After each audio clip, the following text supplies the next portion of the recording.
Authors Over 50, Writing in Life's Sweetest Third.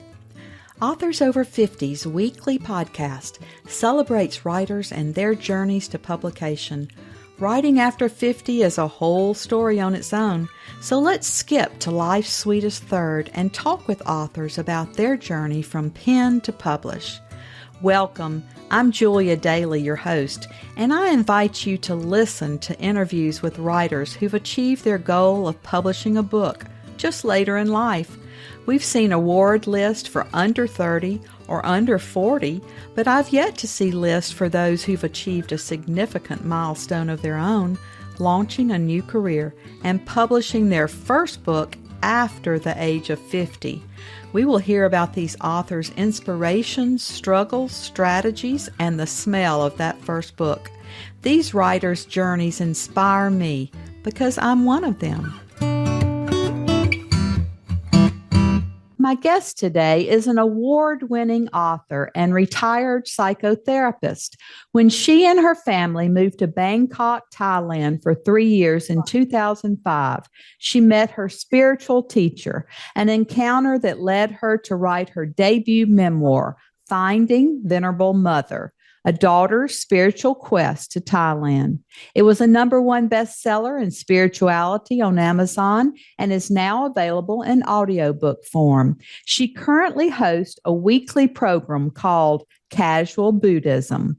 Welcome to Authors Over 50, Cindy Rasicott. Thank you. I'm delighted to be here. Cindy, our opening question on Authors Over 50 is always, what took you so long to write your first book? Well, my answer is I would reframe the question.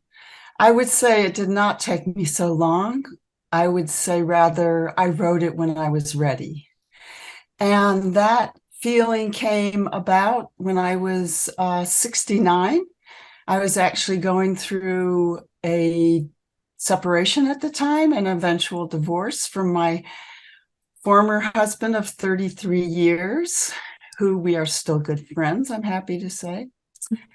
And actually, it was a really good thing for me to be doing because I had a goal. I was working with a developmental editor, Brooke Warner, who's the head of She Writes Press, the hybrid press. And also the story itself really stemmed from the time we spent in Thailand, which was 2005 to 2008.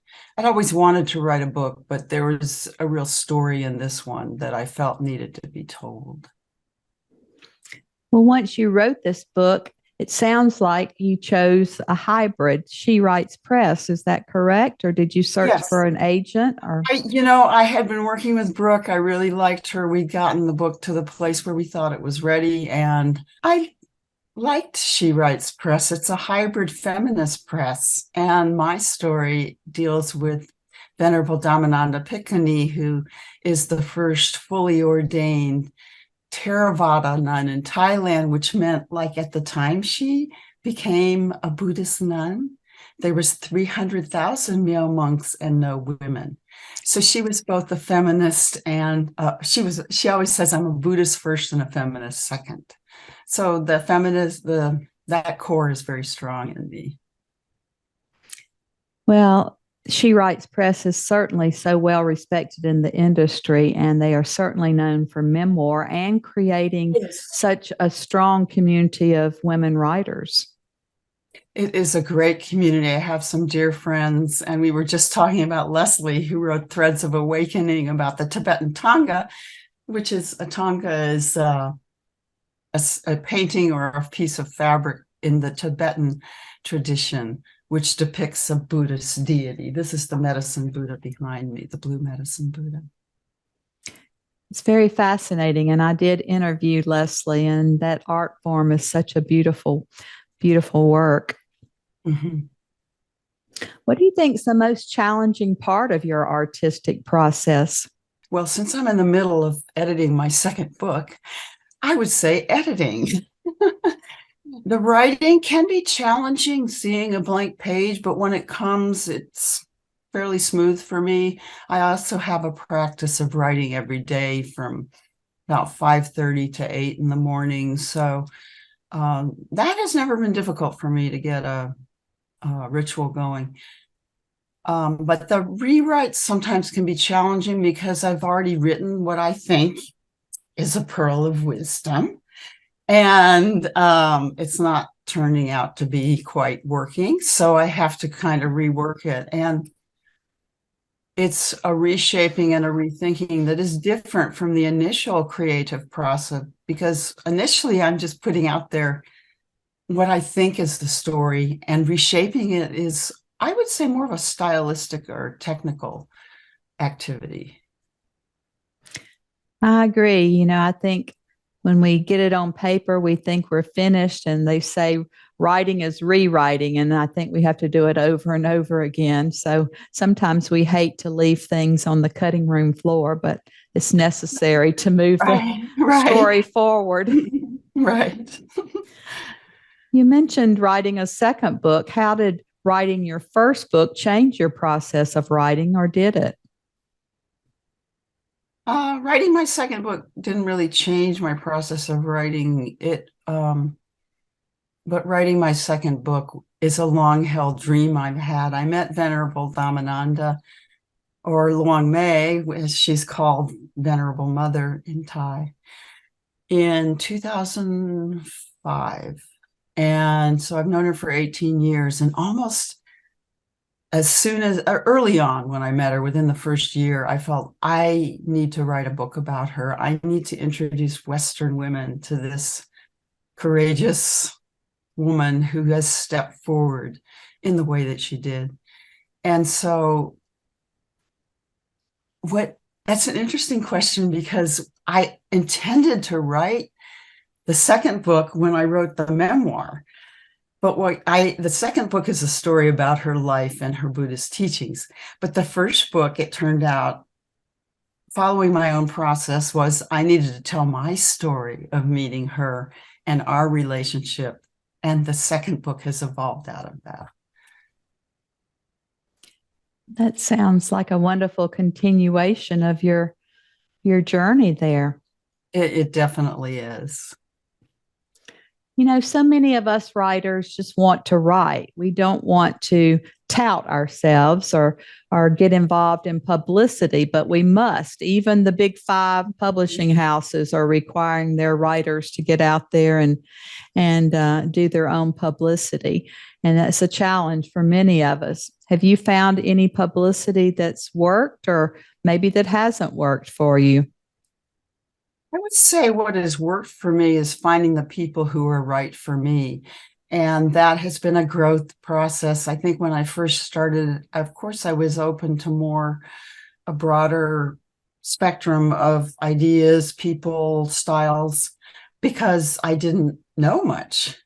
What publicity have you found that worked or didn't work? Yeah, it took me probably 4 or 5 years to find kind of a Buddhist community of publishers and editors.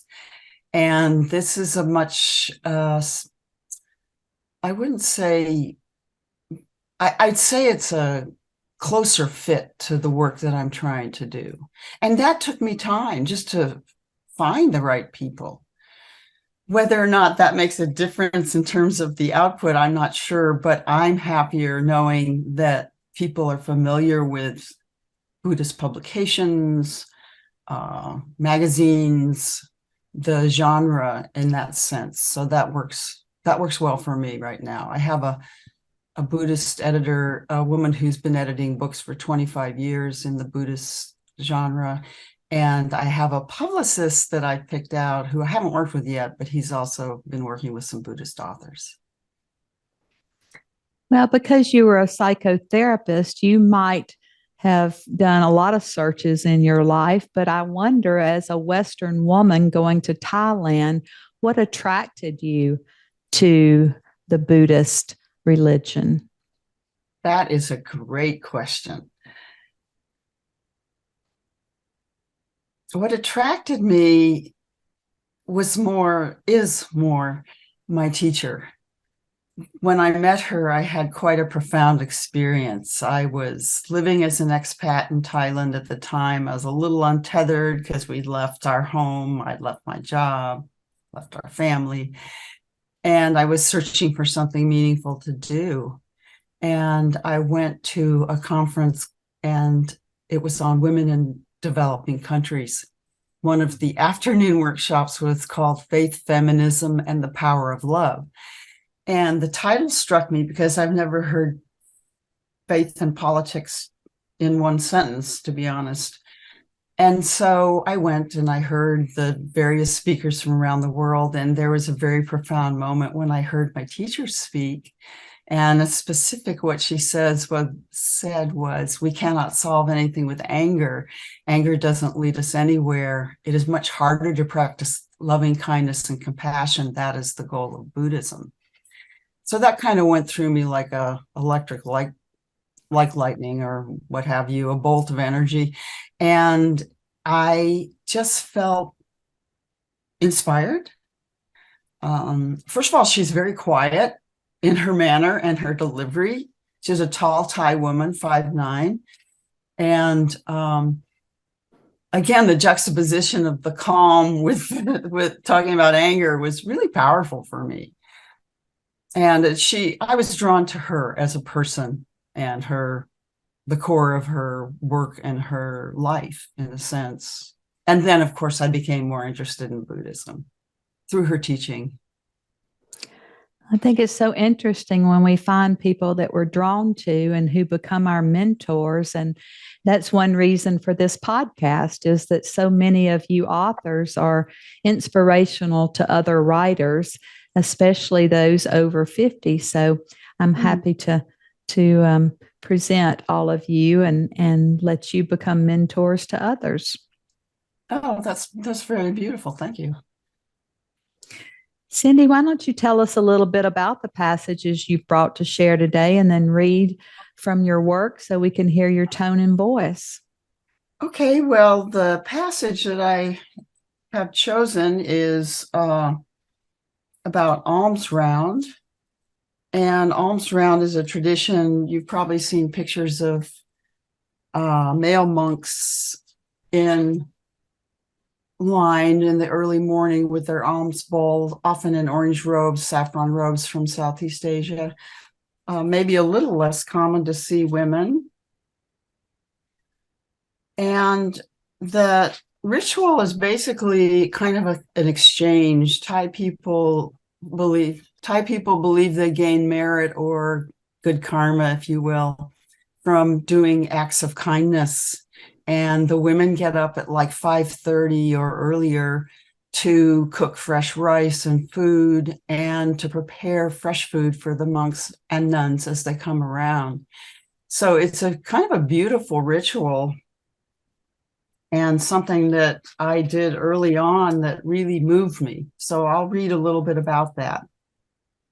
This was probably the very first time I went to the temple, actually, in October of 2005.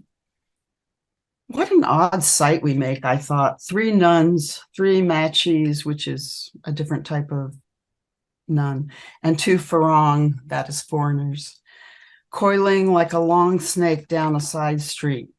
I felt vulnerable, as if I were missing an essential part of my clothing, a skirt you can see through without a slip.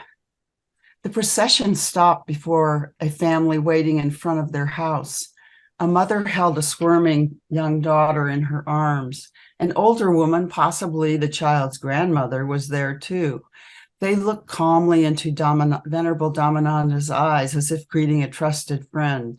No words were spoken. The mother placed her daughter at Dhammananda's feet. She picked up a pot and carefully doled out 2 scoops of warm rice into each nun's bowl. The older woman collected small plastic bags filled with vegetables and clear broth sitting on a nearby table. She placed 1 bag on the lid of each alms bowl. The nuns turned around and passed the bags back to us. A human receiving line. We scooped up the bags of food and handed them to a woman who walked alongside us, pushing a wooden handcart to carry the food back to the monastery. The cart began to fill up with water bottles, food, flowers, fruit. and sweet orange and pink Thai desserts.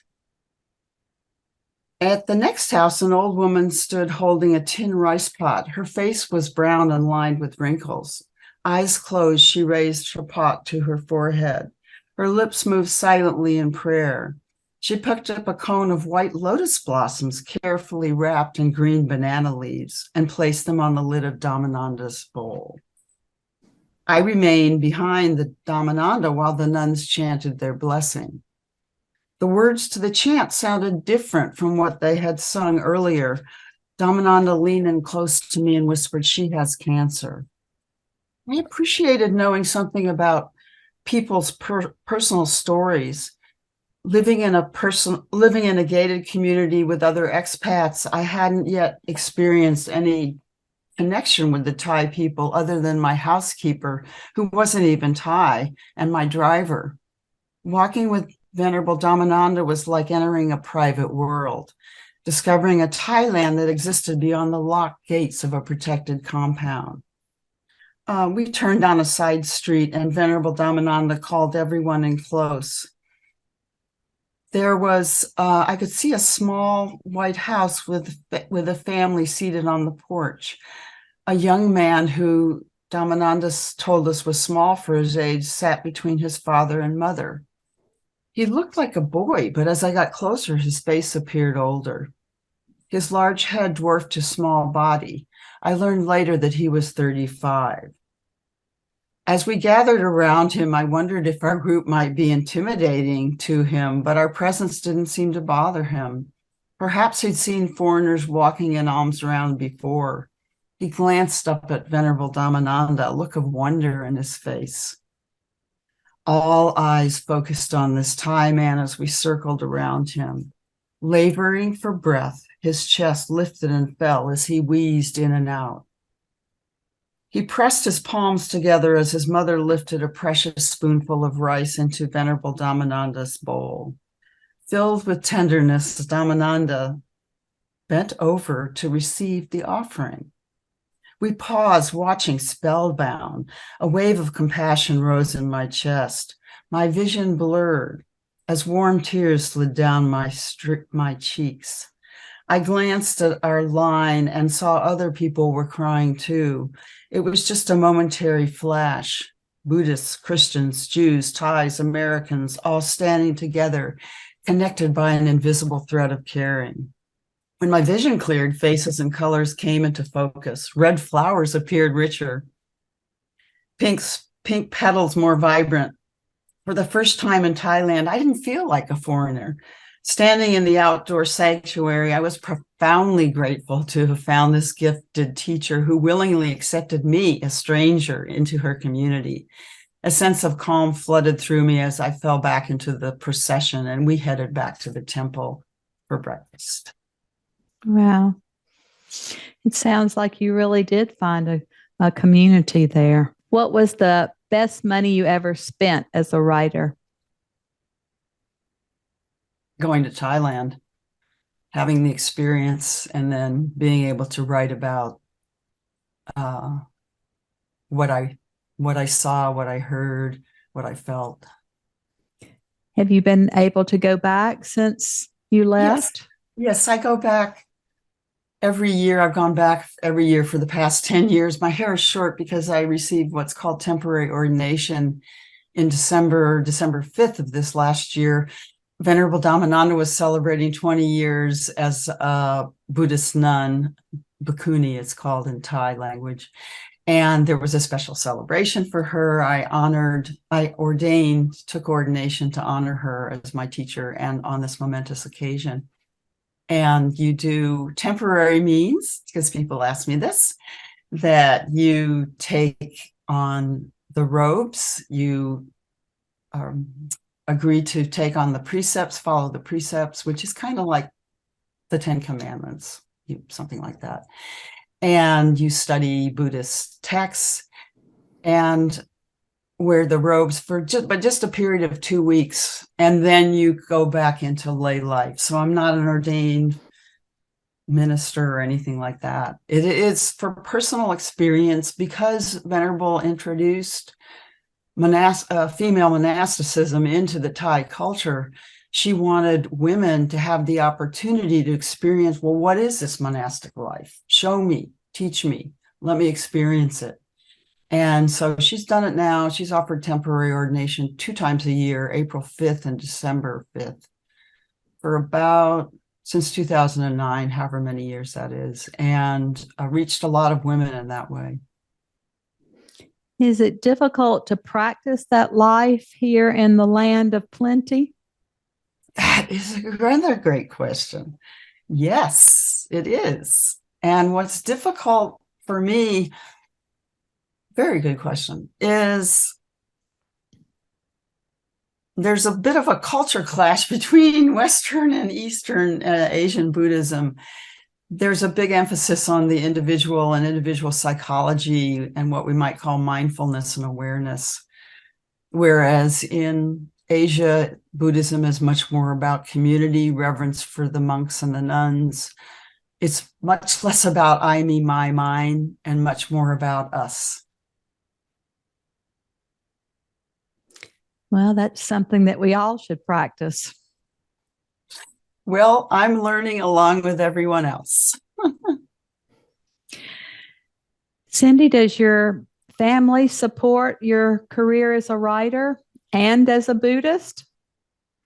Yes, they do. My former husband was very supportive of me becoming ordained because I've done it twice. I did it in 2014 when we were still married.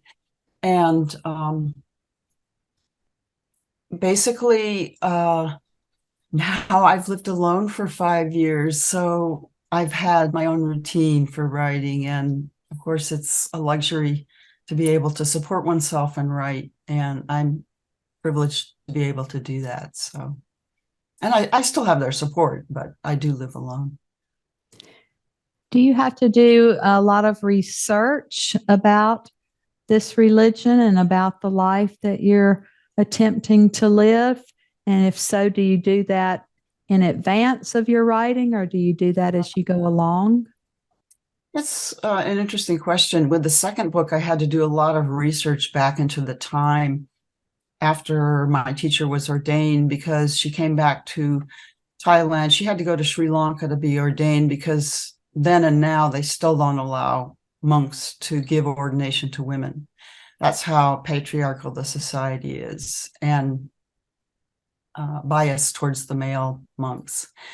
So she came back and there was quite a bit of controversy. It was called the Dhammananda controversy, or the Bhikkhuni female monastic debate. And I found, it was interesting, I found a thesis that was written by a woman who was one of her students, because Venerable was a university professor for 27 years, married with 3 for 30 years, and had 3 sons before she became ordained. And the woman wrote extensively about institutional denial of women's Buddhist monastics in Thailand. That was very interesting. And yes, I spent a lot of time researching, going back into articles, seeing what people said at the time. It was fascinating. I'm sure that made your writing even richer. It gives a fuller picture, I think. Yeah. Well, as always, our last interview question is, our writers over 50 are quite unique. Do you have advice for writers 50 and above? Oh, yes. Speak your truth. Write your truth. Don't be afraid to pick up the pen and say what you really think and feel, because every one of us has a story that needs to be heard. And that's what makes us so beautiful as human beings. We each have a different story to tell. So I encourage anyone over 50 to take up the pen and tell us your journey. Or if it's not a journey, write about something you love. Well, we appreciate your being here with us so much today, because you can share your journey, and I can tell the peace and calmness that's within you. And I love that you have a mentor and that you are a mentor. And we are happy now to say that you're one of our authors over 50. Oh, thank you so much. It's really a pleasure to talk with you. Thank you for joining us today. Please look for Authors Over 50 every Thursday when we will have conversations with accomplished debut novelists over the age of 50. Please subscribe and share with a friend. And check out my own publication journey after 50 at www.juliadaily, that's D-A-I-L-Y, like dailynewspaper.com.